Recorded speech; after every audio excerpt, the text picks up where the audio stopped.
तो नमस्कार दोस्तों। क्या हाल चाल है तुम्हारे। इससे पहले की क्लास में हमने अलंकारों की परिभाषा के बारे में बात की, जहां हमने बहुत सारे अलग अलग आचार्यों की परिभाषाएं देखी। और आज के इस वीडियो में मैं अलंकारों के कुछ फैक्ट्स के बारे में बताऊंगा, कुछ तथ्यात्मक जानकारी जो अलंकारों को समझने और जानने के लिए इम्पोर्टेंट है। तो चलिए उससे पहले शुरू करते हैं।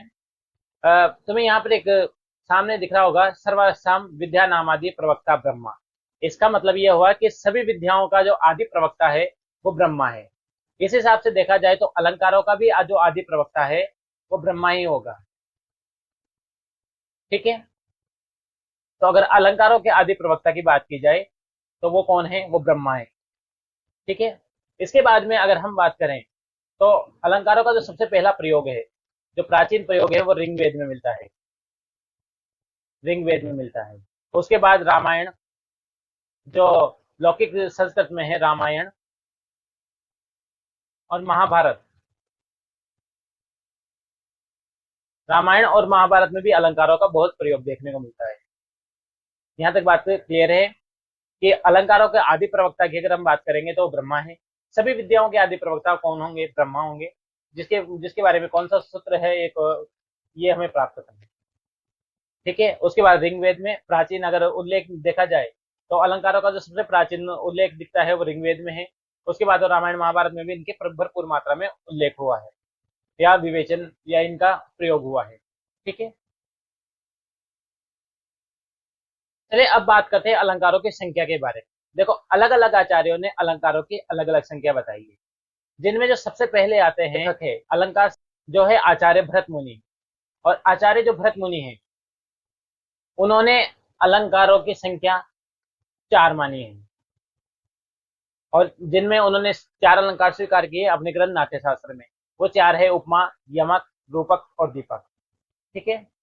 इसके अलावा अग्नि पुराण में अलंकारों की संख्या 14 मानी गई। भामा ने अपने ग्रंथ काव्य अलंकारों में अलंकारों की संख्या 38 मानी। दंडी, उद्भट और वामन ने अलंकारों की संख्या 52 मानी। 12वीं शताब्दी में आचार्य मम्मट ने अलंकारों की संख्या 103 मानी।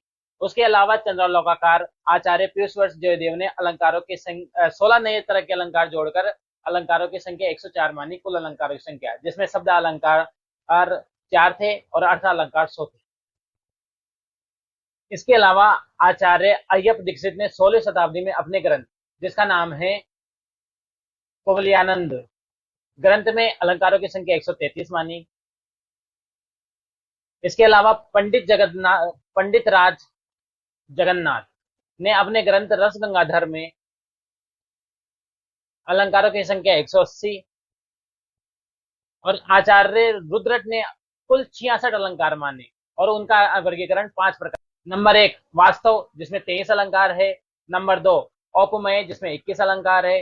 नंबर 3 अतिशय है, जिसमें 12 अलंकार है। और नंबर 4 श्लेष्य, जिसमें 10 अलंकार है। तो ये तो हो गई अलंकारों की संख्या के बारे में बात। अब हम बात करते हैं अलंकारों के प्रयोग के बारे में। अलंकारों का प्रयोग क्यों किया जाता है। तो देखो, अलंकारों का जो प्रयोग है वो काव्य की शैली को बड़ा चढ़ाकर सौंदर्यात्मक दर्शाने के लिए किया जाता है। लेकिन जो हाँ, पाश्चात्य विद्वान शिपले ने अलंकारों के प्रयोग के लिए 9 प्रयोजन बताए, जिसमें नंबर 1 है विषय का स्पष्टीकरण करना। नंबर 2 है सादृश्य प्रस्तुत करना। नंबर 3 है शक्तिमता। नंबर 4 है सजीवता। नंबर 5 है साचार्य जगाना। नंबर 6 है हास्य उत्पन्न करना। और नंबर 7 है अलंकृत करना। नंबर 8 है सौंदर्य उत्पन्न करना। और नंबर 9 है विशिष्ट में सामान्य का प्रदर्शन करना। ये जो चीजें हैं जो मैंने आज की क्लास में बताई, ये वेरी इंपॉर्टेंट है। किसके लिए ये इंपॉर्टेंट है? तथ्यात्मक जानकारी अलंकारों को समझने के लिए। जब अगर आप किसी कॉम्पिटिशन एग्जाम की तैयारी करते हो तो वहां पर जब डीपली सवाल पूछे जाते हैं तो यहाँ से पूछे जा सकते हैं कि किस आचार्य ने अलंकारों की संख्या कितनी मानी है, या उनका प्रसिद्ध ग्रंथ कौन सा था, या जो सिपले के बारे में क्वेश्चन पूर्व आरपीएससी की परीक्षाओं में पूछे जा चुके हैं। तो ठीक है, आज के लिए इतना ही। हम कल से जो वास्तविक अलंकार हैं वो अलंकार और उनके उदाहरण हम कल से समझेंगे। ठीक है। तो आज के लिए इतना ही, मिलते हैं अगली क्लास में। तब तक के लिए धन्यवाद। और वीडियो को लाइक और चैनल को सब्सक्राइब तो तुम कर ही दोगे, समझदार हो, इसके नहीं कोई बात है नहीं। ठीक है। यहाँ तक वीडियो देखिए उसके लिए। ठीक है।